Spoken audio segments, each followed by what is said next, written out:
안식일의 평안과 축복이 우리 무등교회 모든 성도와 개인과 가정에 충만히 임하시기를 간절히 기도합니다.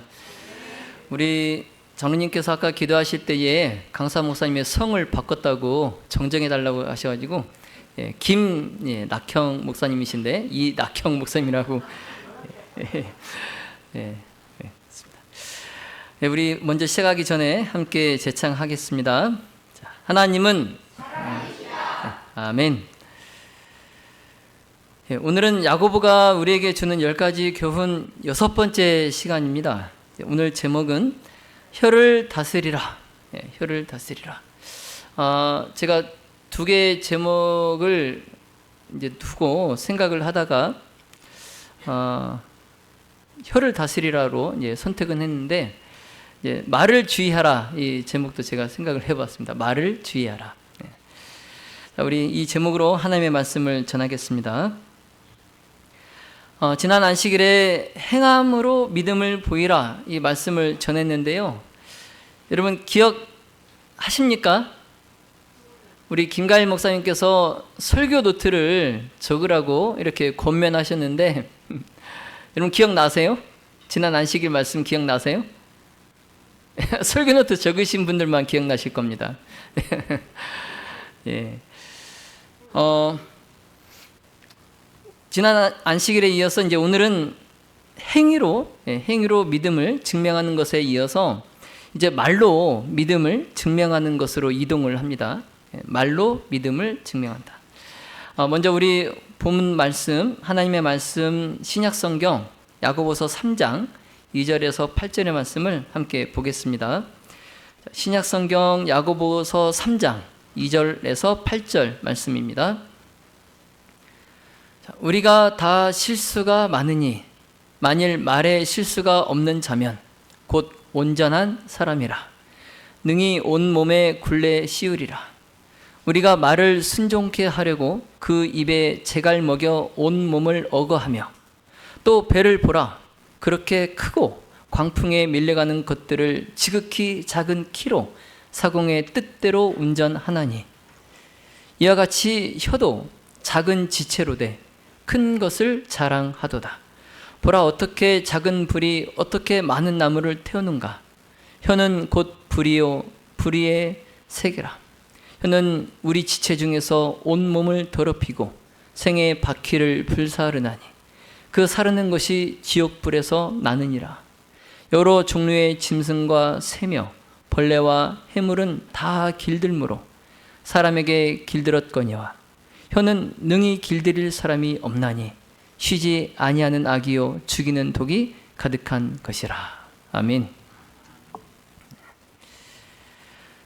지금 본문에서 야고보는 혀는 뭐 할 수 없다고요? 자, 여기 8절에 혀는 뭐 할 수 없다고요? 능히 길들일 사람이 없다 그랬어요. 그런데 지금 야고보가 우리에게 이 길들일 수 없는 혀, 이 불가능한 미션을 오늘 우리에게 제시합니다. 자, 그러면서 야고보는 지난 시간에 행위로서 믿음을 증명한 우리에게 오늘은 말로써 믿음을 증명하라 명령합니다. 자, 지난 시간에는 무엇으로 믿음을 증명하라고요? 행위로. 그런데 오늘은 무엇으로 내 믿음을 증명하라고요? 말로. 말로써. 자, 왜냐하면 그리스도인으로서 우리가 말로 하나님을 찬양하면서 아까도 우리가 찬양했지 않습니까? 우리가 입으로 하나님을 찬양하면서 동시에 사람을 저주한다면 우리의 믿음이 삶을 변화시킨다고 말할 수 있습니까? 없습니까? 없죠. 그래서 말로 믿음을 증명하라라는 거예요. 자, 여러분 차에 다 블랙박스 있습니까? 블랙박스 다 있으세요? 자, 그러면 여러분의 차에 있는 블랙박스를 오늘 지금 이 자리에서 이 큰 TV 화면으로 공개하라고 한다면 여러분 할 수 있겠어요? 자, 그 블랙박스는 영상뿐만 아니라 소리까지 녹음이 됩니다. 차 안에서 내가 하는 말까지 다 녹음이 돼 있어요. 여러분 우리가 차 안에서 오가는 말들이 좋은 말만 있는 것이 아니에요. 어떤 말도 있어요. 안 좋은 말도 있어요. 예? 이제 곧 추석이 다가오는데, 자, 시댁을 가면서 차 안에서 시댁 흉을 볼 수도 있어요. 예. 그리고 이제 시댁을 갔다가 친정 처가에 가면서 이제는 처가 흉을 또 볼 수도 있어요. 그리고 남편과 아내가 서로 차 안에서 참 싸우기 좋은 장소고 참 싸우기 좋은 시간이죠. 주로 이 부부가 차 안에서 많이 싸웁니다. 예, 도망갈 곳이 없기 때문에. 네. 예. 그리고 이제 차 안에서 또 누구 흉을 또 이렇게 볼 수도 있어요. 예, 대통령부터 시작해가지고 면서기까지 누구 흉을 볼 수가 있어요. 그 다음에 이제 또 누가 들어서는 안 되는 말도 있습니다. 그렇죠? 누가 들으면 안 되는 말도 할 수 있어요. 차 안에서. 이제 그런 말들이 지금 어디에 고스란히 다 녹음이 돼요? 내 차량 안에 있는 블랙박스에 녹음이 돼요. 자, 이 시간에 공개할 수 있는 분 계십니까? 네, 지금 주차장에 가서 블랙박스 빼와갖고 지금 공개할 수 있겠어요? 오디오까지? 지금 네라고 하신 분만 빼고는 아마 자신이 없으신 것 같은데요. 모르겠어요. 하나님께서 심판하실 때에 내 차의 블랙박스를 내 앞에서 재생시키실지도 모르겠어요. 봐라 네가 하면서. 자, 하나님께서 만약 그렇게 하신다면, 내 심판 날에 내 차량의 블랙박스를 내 앞에서 공개하신다면 그 심판에서 자유로울 수 있는 사람이 얼마나 있을까요? 그래서 마태복음 12장 36절로 37절에 예수님께서 말씀하시기를 내가 너희에게 이르노니 사람이 무슨 무익한 말을 하든지 심판날에 이에 대하여 신문을 받으리니 네 말로 의롭다함을 받고 네 말로 정죄함을 받으리라. 아멘. 자, 예수님께서도 우리가 하는 말로 말미암아 무엇을 받을 것이다? 심판을 받을 것이다 라고 말씀하셨습니다. 자, 그러니 말이 얼마나 중요합니까? 자, 비록 참 몇치밖에 안 돼요, 이 혀가? 몇치? 예, 세치밖에 안 되는 이 짧은 혀지만 이 말하게 하는 이 혀가 그만큼 중요한 겁니다. 여러분, 혀가 없으면 말할 수 있어요, 없어요? 혀가 없으면 말할 수 없어요. 그래서 말을 할 수 있게 해주는 이 혀가요, 그만큼 중요한 거예요. 사랑의 모든 가족 여러분, 내가 말하는 것이 내가 진정 누구인지를 보여주기 때문에 나의 하는 말은 나의 성격을 그대로 드러낸다는 사실을 꼭 기억하시기 바랍니다. 자, 야고보는 우리의 혀가 우리를 걸려 넘어뜨리지 않는다면, 다시 말씀드려서 우리 가운데에 말에 실수가 전혀 없는 사람이 있다면 그 사람은 완벽한 사람이다 라고 그랬어요. 완벽한 사람. 자, 그런 사람은 자신의 몸 전체를 다스릴 수 있는 사람이다 라고 말씀합니다. 자, 야고보는 이 신앙교사답게 우리에게 꼭 맞는 그 비유적 표현을 사용하여서 우리가 말을 함에 있어서 중요성을 깨닫도록 오늘 도와주고 있어요. 자, 먼저 이제 첫 번째 비유는 입에 재갈 물기입니다. 재갈 물기. 자, 여러분 이 사진에 보시면 지금 이 작은 쇠조각 있죠? 작은 쇠조각. 이게 재갈입니다. 재갈. 근데 이 작은 재갈은 평균적으로 한 450kg 나가는 큰 덩치에 그리고 힘이 센 그런 말을 쉽게 제어할 수 있게 해줍니다. 뭐가요? 재갈. 재갈이.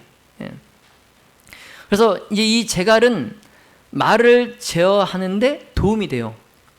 그래서 이 재갈 저 링에 이제 고리를 연결해 가지고 저 이제 기수가 저 고삐를 당기면은 이 재갈에 압력이 가해지기 때문에 이 말은 그 제갈을 싫어합니다. 싫어해서 이 제갈에서 이제 벗어나기 위해서 이 기스가 곱비를 당기는 방향으로 몸을 돌릴 수밖에 없어요.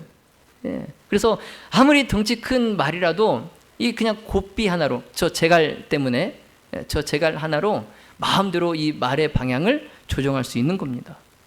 근데 만약 이제 말에 저 제갈과 곱비가 없다면 이제 말은 자신을 제어하고 있던 이 통제력이 없다는 것을 알고 이제 어떻게 할까요?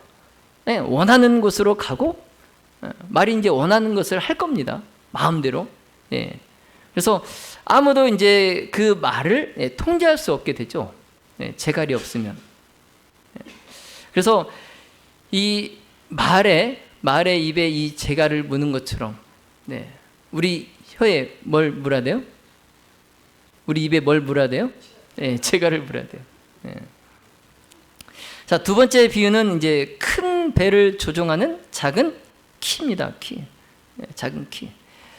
이제 이 사진에 저 파란색 동그라미 원 속에 있는 것이 이제 키예요. 이제 방향타라고 하는데, 이 말에 있어서 그 말이 입에 물었던 그 제갈이 그 큰 말, 그 큰 덩치를 조종할 수 있었던 것처럼 이 배도 저런 작은 키, 저런 방향타가 있어서 정말 덩치 큰 배를 조종할 수 있는 겁니다. 이게 야고보의 두 번째 비유예요. 그래서 혀는 배의 키, 즉 방향타와 같다라는 겁니다. 여러분 크루즈 타본 적 있으신가요? 크루즈? 지금 이 사진에 있는 배가 크루즈입니다. 크루즈. 이 배에는 없는 시설이 없어요. 다 있습니다. 다 있어요. 그냥 배 위에 떠다니는 도시예요. 도시. 그래서 지금 이 크루즈에 약 5천 명의 승객이 탑니다. 그리고 이 크루즈에서 일하는 직원이 약 2천 명이에요. 2천 명. 이게 이제 큰 배가 바다 한 가운데에 우뚝 솟아있는 수상 호텔입니다. 수상 호텔. 여러분 이 거대한 유람선을 한번 생각해 보세요. 이 거대한 강철 수상 호텔 유람선, 이게 이 배를 방향을 조정하는 게 뭐예요? 이 하단에 작은 사진에 있는 키입니다. 키, 방향타. 이 작은 키로 이 큰 배를 마음대로 조종하는 거예요. 그래서 이 거대한 몸체의 배가 정말 광풍에 큰 파도에 밀려갈 때일지라도 이 선장이 이 작은 키를 통해서 원하는 방향으로 배를 가게 할 수 있는 겁니다. 그래서 야고보는 이처럼 말의 제갈과 또 배의 키, 그래서 사람의 몸과 혀, 이것을 비교시키면서 혀가 비록 작지만 그 혀를 제어하지 않을 경우에 엄청난 범죄가 발생하게 됨을 우리에게 오늘 강조하여서 말하고 있습니다. 야고보의 이제 세 번째 비유는 많은 것을 태우는 작은 불이에요. 작은 불. 이 세 번째 비유는 우리에게 혀가 갖고 있는 잠재적인 위험을 우리에게 상기시켜 줍니다. 앞선 이제 두 비유, 그 말의 제갈과 큰 배의 작은 키, 그것과 이제 같은 이치로 이 작은 불꽃이 큰 산에, 큰 숲에 불을 붙일 수 있는 거예요. 이 작은 불꽃 하나가. 그래서 우리 작년에 이제 발생한 강릉 옥계 산불 여러분 기억나시죠? 강원도에 큰 불이 났잖아요. 그래서 그 넓은 그 4차선 왕복 그 4차선 고속도로를 건너뛰어서 불씨가 또 건너가서 또 그 건너편에 산도 태우고 그랬잖아요.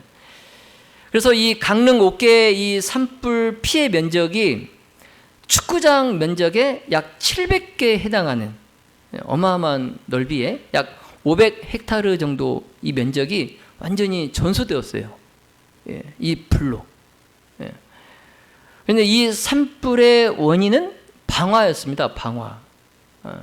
그 마을에 어떤 남자가 자꾸 자기를 무시한다고 해가지고 우리 그 캠핑 가면은 토치 있죠. 장작에 불 붙이는 그 캠핑 그 도구 토치.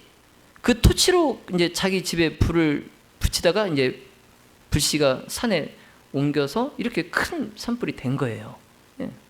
그러니까 작은 토치 하나가 이렇게 큰 산불을 만들어낸 겁니다.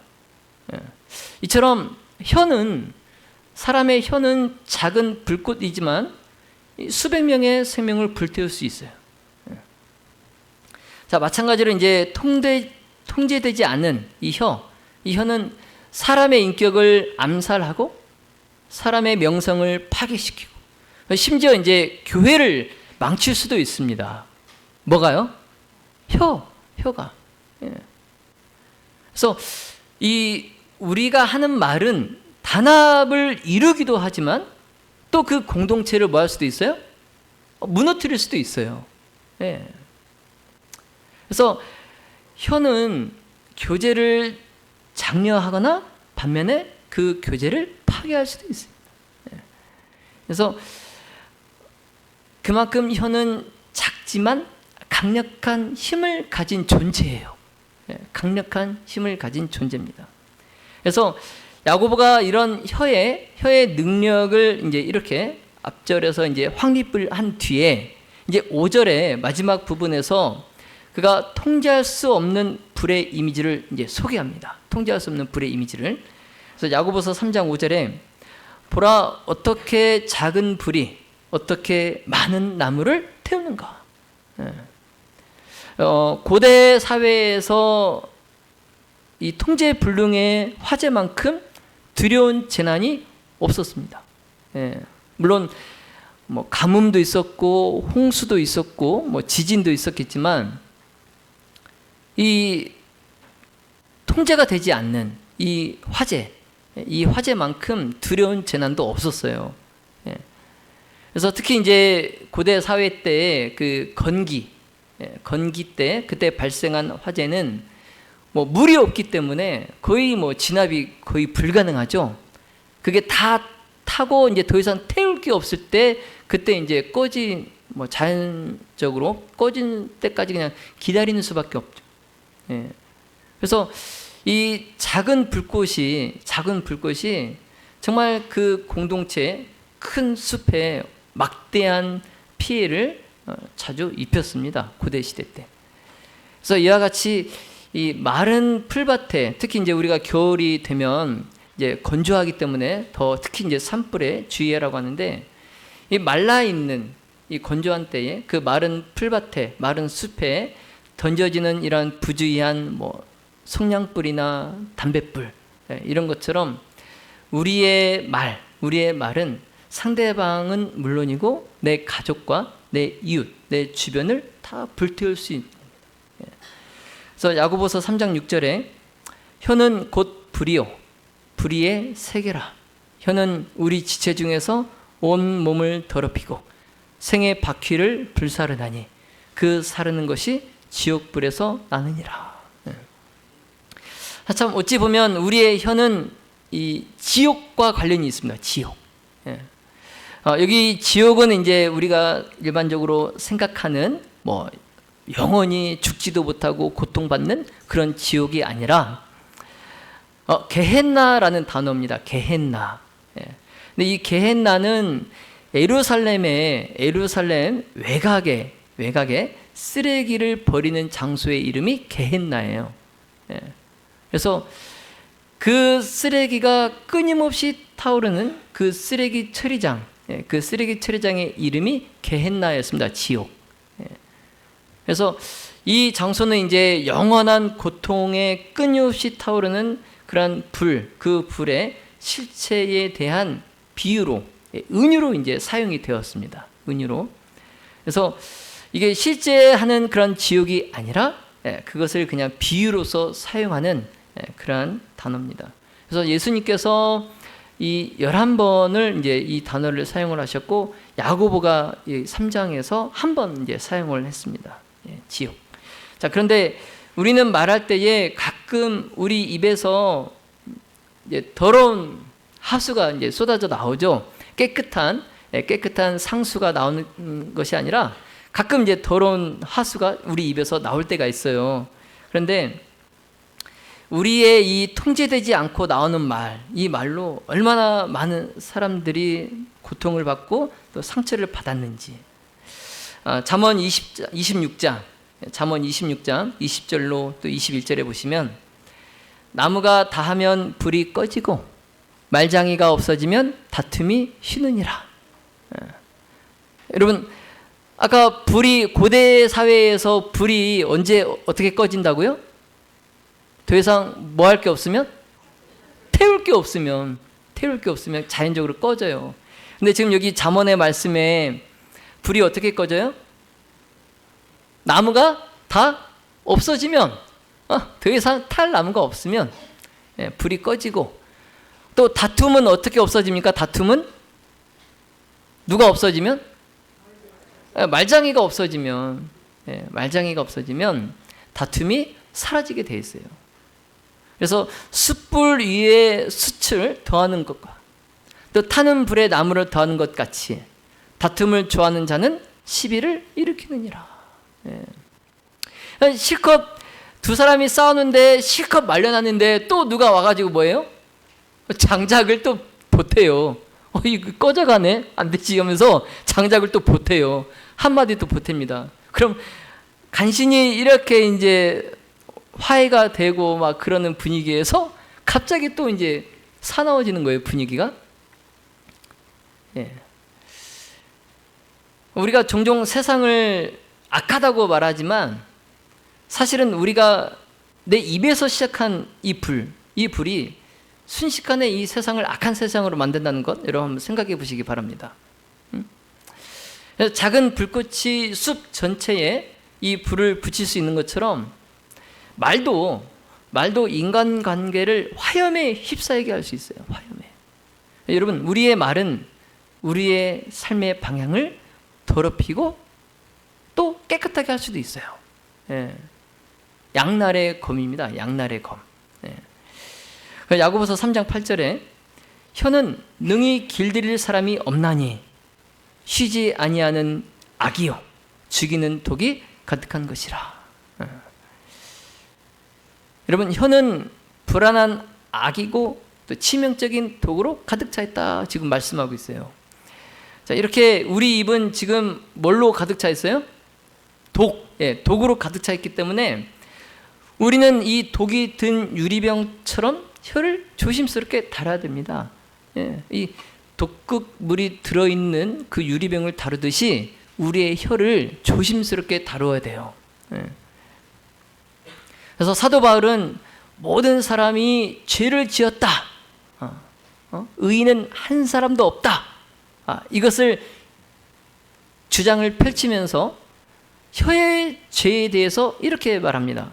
혀의 죄에 대해서 로마서 3장 13절로 14절에 저희 목구멍은 열린 무덤이요 그 혀로는 속임을 베풀며 그 입술에는 독사의 독이 있고 그 입에는 저주와 악독이 가득하고. 자, 바울은 지금 뱀이 우리 입에 살고 있다. 지금 우리 입 안에 뭐가 살고 있다고요? 뱀이 지금 우리 입 안에 살고 있어요. 그래서 그 독이 우리의 말을 통해서 나온다라고 말하고 있어요. 우리의 말을 통해서, 그 뱀의 독이 우리의 말을 통해서 나온다라고 말씀합니다.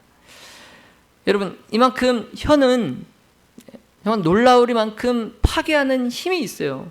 그런 능력이 있어요. 지금까지 이제 우리가 본문을 통해서 우리의 혀를 통제해야 한다는 것을 배웠습니다. 우리가 왜 혀를 통제해야 되는지에 대해서 우리가 지금까지 살펴보았어요. 자, 그러면 이제 그 혀를 우리가 통제하지 않고, 그래서 그 혀가 저주하고 파괴할 수 있는 힘을 가지고 있기 때문에 우리가 그 혀를 통제하지 않으면, 또 우리가 그 혀를 길들기를 원하지 않으면 이제 우리 주변에 남아있는 것이 없게 되는 겁니다. 우리 주변에 남아있는 것이 없어요. 다 타고 없어져요. 그래서 우리가 오늘 이 배운 것을 뭐 해야 될까요? 뭐 해야 될까요? 실천해야 되죠. 네, 실천해야 됩니다. 우리가 오늘 배운 것을 실천해야 돼요. 그래서 우리가 우리의 혀를 통제하기 위한 방법, 우리가 어떻게 하면 나의 말을 제어할 수 있는가, 우리가 그것을 실천해야 되는데, 자, 그런 의미에서 앞으로 여러분 말하기 전에 이 think, 이 단어의 약어를 사용하여서 다음 5가지 질문을 해보시기 바랍니다. 예. 여러분 말하기 전에 이 think 철자, 이 5철자를 가지고 5가지 질문을 먼저 해보시기 바랍니다. 첫 번째 질문은 is it true예요. is it true? 진실한가? 내가 지금 하는 이 말이 진실인가? 한번 질문해 보라는 거예요. 스스로에게. 거짓말이면 뭐 해야 돼요? 내가 지금 이 말을 하려다가도 이 말이 진실한가? 내가 스스로 내 자신에게 물어봤을 때 이건 거짓말이야 라면 이 말을 해야 됩니까? 하지 말아야 됩니까? 하지 말아야 돼요. 진실한가? 이걸 먼저 물어보시고, 자, 두 번째 질문은 is it 뭐예요? helpful이에요. helpful.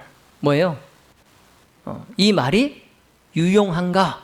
질문하십시오. 유용한가? 내가 이 말을 해서 상대방에게, 내 공동체에 이 말이 유용한가? 질문하시기 바랍니다. 그래서 내가 이 말을 해서 상대방이 유용하지 않고 이 공동체가 고통을 당하면, 유용하지 않으면 이 말을 하지 않아야 돼요. 하지 않아야 돼요. 자, 세 번째 질문은 뭐예요? Is it inspiring? 뭐예요? 이 말이 고무적인가? 이 말이 고무적인가? 그래서 내가 이 말을 함으로써 상대방과 공동체가 낙담을 당하는 말이면 이 말을 하지 말아야 돼요. 지금 사기가 충천해 있는데, 잘해보자고 막 사기가 충천해 있는데 그 사기를 그냥 꺼트려 버리는, 낙담시키는 말이면 하지 말아야 돼요. 그래서 되도록이면 내 말이 공동체로 하여금, 상대방으로 하여금 고무시키는 말, 그 말을 하라는 겁니다. 자, 네 번째 질문은 뭡니까? 네 번째 질문. Is it necessary? 뭐예요? 필요한가? 이거 꼭 필요한 말인가? 질문을 해보라는 겁니다. 내 자신에게. 우리는 불필요한 말을 함으로써 관계가 안 좋아지는 때가 많아요. 그렇죠? 그리고 서먹서먹한 그 분위기를 어떻게 해보려고 그냥 이렇게 불필요한 말을 했다가 오히려 관계가 더 서먹서먹해지는 경우가 많아요. 그럴 땐 차라리 그냥 침묵하는 게 좋습니다. 침묵. 그래서 내가 이 말을 하려고 할 때 이 말이 꼭 필요하지 않은 말이면 하지 마세요. 그냥 침묵하는 게 훨씬 좋아요. 자, 마지막 5번째 질문은 뭡니까? Is it kind? 뭐예요? 친절한가? 내가 지금 하려고 하는 이 말이 친절한 말인가? 짜증내는 말인가? 화내는 말인가? 칭찬인가? 욕인가? 이걸 내 스스로에게 질문을 먼저 해보라는 겁니다. 그래서 이 말이 친절한 말이 아니면 하지 마십시오. 친절한 말을 하시기 바랍니다. 자, 여러분 말하기 전에 먼저 생각하십시오. think, 먼저 생각하십시오. 말하기 전에. 그래서 여러분께서 이제 앞으로 말을 하기 전에 이 5가지, 진실한가, 유용한가, 고무적인가, 필요한가, 친절한가, 이 꼭 5가지 질문을 한 다음에 꼭 말을 하시기 바랍니다. 자, 그렇다면, 이렇게만 한다면 여러분은 다윗처럼 혀로 죄를 짓지 않게 됩니다. 혀로 죄를 짓지 않게 돼요. 다윗이 자기 혀로 죄를 짓고 나서 얼마나 괴로워가지고 시편 39편을 그가 지었어요. 내 혀로 범죄치 아니하리니 악인이 내 앞에 있을 때에 내가 내 입에 재갈을 먹이리라. 다윗이 지금 자기 혀로 죄를 범하고 나서 그가 지금 이 시를 지은 겁니다. 악인이 내 앞에 있을 때라도 자기 입에 뭘 물리겠다고요? 재갈을 물리겠다는 거예요. 뭐 하기 싫어서? 자기 혀로 죄를 짓기 싫어서. 예. 여러분 이 다윗의 이 심정을 여러분 좀 잘 공감하시기를 바랍니다. 예. 여러분 내 혀로 죄를 짓고 싶지 않습니까? 예, 한번 대답해 보세요. 내 혀로 죄를 짓지 않고 싶습니까? 네. 그런데 왜 우리의 혀로 친절한 말을 하는 것이 왜 그렇게 어려울까요? 왜? 참 정말 모르겠어요. 여러분 그렇지 않습니까? 부부간에 내가 그러지 않아야 되지 하면서도 친절한 말보다는 안 좋은 말 좀 하게 되지 막 그러지 않습니까? 유나 엄마한테 제일 듣기 싫은 말이 뭐예요? 숙제하라고? 예. 우리 유나는 숙제로 시작해서 숙제로 끝납니다. 모든 질문이 숙제로 시작해서 숙제로 끝나요. 얘나 엄마한테 듣기 싫은 말이 뭐예요? 공부하라고요? 예. 안 할 수도 없고, 예. 숙제라는 말을 안 할 수도 없고, 공부하라는 말을 안 할 수도 없고. 참. 민재는 혹시 엄마한테 듣기 싫은 말이 있어요? 일어나라? 일어나라? 없어요? 예. 제가 어제 이 설교를 준비하는데요. 제 아내가 그러더라고요. 여보, 우영이가 그러는데 아빠는 맨날 나한테 뭐라고만 한대. 예. 제가 그 말을 듣고 설교 준비를 못 하겠더라고요. 제가 생각해 보니까 우영이한테 맨날 뭐라고만 했던 것 같아요. 예. 예. 우리 우영이가 좀 굼떠요.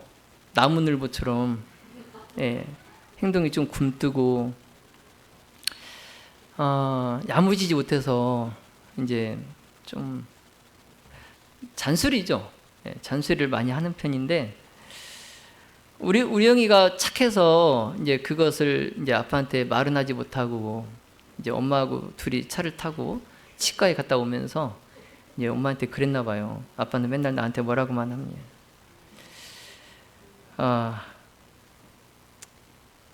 자, 옛날부터 그런 생각은 했거든요. 우영이한테 내가 좀 안 그래야지.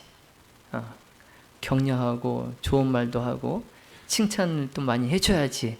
그런 생각을 옛날부터 안 한 건 아니에요. 많이 했어요. 근데 현실이 저로 하여금 그렇게 하지 못하도록 합니다. 근데 제가 다윗처럼 우영이가 내 앞에 있을 때 내 입에 재갈을 물려야 될 것 같아요. 예. 자, 회개합니다. 예. 왜 우리의 혀로 친절한 말을 하는 것이 왜 이렇게 어려운가? 성경은 우리에게 그 답을 말해주고 있습니다. 성경에 답이 있어요. 자, 혀는 우리 자신의 노력으로 뭐 할 수 없어요? 길들일 수 없어요. 네. 성경이 말해요. 그거 안 되는 거야. 네 혀지만 네가 길들일 수 없어. 예. 그럼 여러분 우리 입에서 뿜어져 나오는 이 정말 일본의 그 오염수보다도 더 심한 이 폐수, 우리 입에서 나오는 이 폐수는 어디서 도대체 나오는 걸까요? 어디에서? 마태복음 12장 34절에 마음에 가득한 것을 무엇으로 말한다? 입으로 말한다. 마태복음 15장 19절 마음에서 나오는 것은 악한 생각과 거짓 증거와 해방이니. 예수님이 말씀하신 것처럼 사람은 마음에 가득한 것을 입으로 말하게 되어 있어요. 마음에 가득한 것을 입으로 말하게 되어 있어요. 그래서 사람은 악할 때 결코 선한 말을 할 수가 없어요. 내가 악할 땐 선한 말을 결코 할 수 없습니다. 혀는 단순해요. 이 혀는 단순해서 그냥 내 마음의 의지를 그냥 전달할 뿐이에요. 그러므로 나의 마음에 악한 것이 있다면 그것은 내 입에서 그냥 쏟아져 나오는 겁니다. 그래서 성경은 내 혀로 죄를 짓지 않고 싶은 사람들에게 마음을 지키라 말씀해요. 무엇을 지키라? 마음을 지키라. 잠언 4장 23절. 무릇 지킬 만한 것보다 더욱 내 마음을 지키라. 생명의 근원이 이에서 남이니라. 아멘. 자, 사랑의 모든 가족 여러분, 죽음이 아니라 생명을 나누는 그리스도인이 되기를 원하신다면 하나님과 올바른 관계를 맺으시길 바랍니다. 자, 지금까지 내가 살아온 방식에서 회개하고 또 나의 말로 누군가가 마음이 상하고 또 그가 신앙을 보게 됐다면 그 죄를 고백하고 하나님의 거저 주시는 용서를 받으시길 바랍니다. 자, 그리하여서 앞으로는 말로 믿음만 증명하시는 사랑과 믿음의 모든 가족들이 다 되시기를 예수님의 이름으로 축원하며 말씀을 마치겠습니다.